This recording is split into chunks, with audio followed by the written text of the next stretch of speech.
खुलुमबाय लोगोफोर आंनि बे लिया बसुमतारी इउटुब चेनेलाव नोंथां बयखौबो बरायहोनाय थाबाय दायो नै बे आदाया जोंनाव फैदों आदाखौथ' बयबो सिनायगौ आदानि इउटुब चेनेलखौ दे खिन्थाहरदो नोंनि खुगाजोंनो आंनि इउटुब चेनेला जाहैबाय मिनिया बर' आरो बेजों लोगोसे आंनि फेसबुक पेजआबो मिनिया बर' जाय बिथांमोना मिनिया बर' इउटुब चेनेलाव नायगोन नोंथांमोना गासैखौबो नुलांनो मोनगोन माबायदि भिडिअ फेसबुकआव नायोब्ला एसे अन्य रोखोम भिडिअफोरखौ नुगोन आंनि फेसबुक पेजआव आं बिदि भिडिअफोरखौ हगारो माने मोजां गाज्रि आङो फेसबुक पेजआव हगारनाय जायो अनलि इउटुबाव आंहा गोबां साबस्क्राइब माबा दं हिसाबै मोजां मानसिफोर दं हिसाबै आङो माखासे बेबायदिनो बिफां लाइफांनि भिडिअफोरखौ आङो हगारनाय जायो दा बेनो लिया बसुमतारी होनदों नामा लिया बसुमतारी फेसबुक पेजखौ एबा इउटुब चेनेलखौहाय सापर्ट खालामलायनानै हो लोगोफोर मानोना बिथांमोना जोबोद खस्थ' खालामनानै भिडिअफोरखौ हगारो जों बयबो बर' सुबुं माहारियानो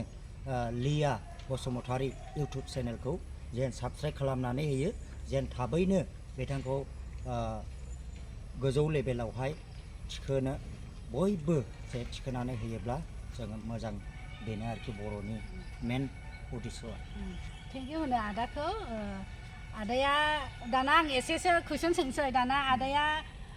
नोंनि इउटुब चेनेलखौ माबोरैहाय जार्निं खालामजेना बेखौ एसे खिन्थाना होदो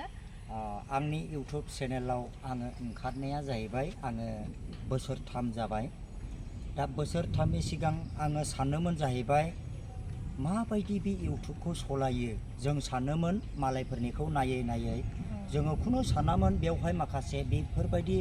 माखासे आर्निं खालामनो हानाय फेसिलिटि दं होननानै जों सानाखैमोन एबा जों बिनि थाखायबो जोङो इउटुबखौ खुलिनाय जायाखै खारन मानो होनोब्ला गोबां जोंनि बर' रायजो राजानि गेजेराव माखासे समयसाफोर जेंनाफोर फैयो जों बेखौ फोसाबनो थाखाय जोङो ओंखारबोदों आरो दिनैसिमाव दा जोङो बेखौनो सलायगासिनो दङ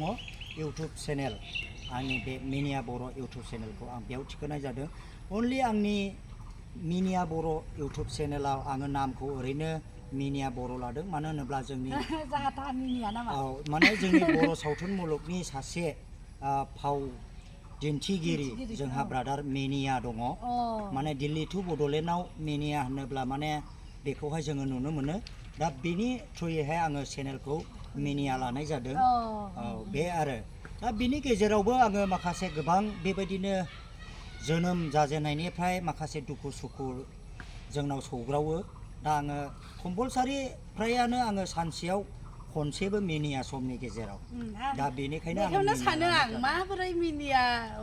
ब्लग बा भिडिअ खालामो माने आङो मानसिखौनो मिनिया सानो ओंखायनो आं दिनै कुइसन सोंनाय जाबाय गाज्रि मोननो नाङा बेफोरो गाज्रि मोननायनि जोंनावहाय जायगा गैया माबासोखा नालाय दायो आदाया बे जोंनि बे कक'वा नार्सारियाव फैबाय जिहेतु माबोरैहाय मोनथिनानै माबोरै फैखो आदाया आच्छा आङो जेब्लानाखि मिन्थिनानै फैनो माने आङो नोंथांमोननि भिडिअखौहाय नायबाय थायो आरो आं सानदोंमोन लकेसनखौ एसे दस्राजों नामा बे लकेसनखौ आं मिथियामोन थेवबो आं नैबे सिस्टारनावहाय सोंहरदों फन खालामनानै माने बयबो आजिखालिथ' न'खौ आन्दायनांगौनि गोनांथि गैला मबाइलनि गेजेरजोंनो जायो आरो जायफ्रा चेनेल बाहायो बे चेनेलनि गेजेरजोंनो जोङो नाम्बारफोरखौबो मोननो हायो आरो दा बेवहाय आङो सिस्टारनाव फन खालामनानै सिस्टारा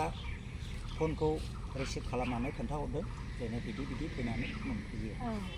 बे आरो दाथ' जोङो आदानि चेनेलाव थांनानै नायोबा मोनथिगोन जोंनाव मा बिफां फुलिफोर दङ ओमफ्राय आदाया जानो हागौ जोंनि बे लिंकखौबो होना होगोन भिडिअनि माबायाव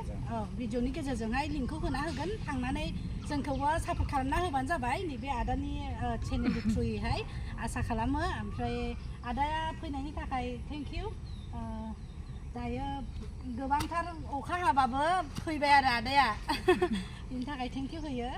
दायो आङो भिडिअखौ बारा गोलाव खालामनो सानला लोगोफोर नेक्स्ट भिडिअआव लोगो मोनगोन दानि आदाजों दसे खोथा रायलायनानै गोसोखौ मोजां मोनबाय दा होमबा नेक्स्ट भिडिअआव लोगो मोनसिगोन लोगोफोर होमबा दोनथ'नोसै